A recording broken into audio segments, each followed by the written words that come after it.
Okay, so I'm gonna check the timing. I just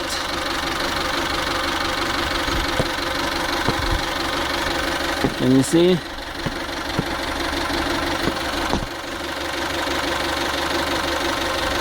Yeah, looks about right. It wanders a little bit.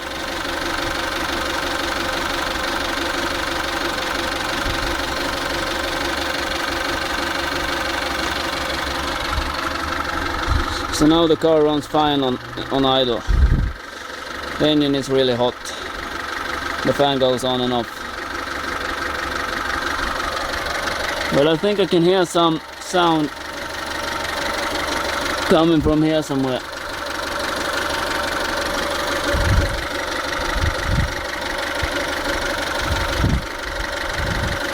Is this some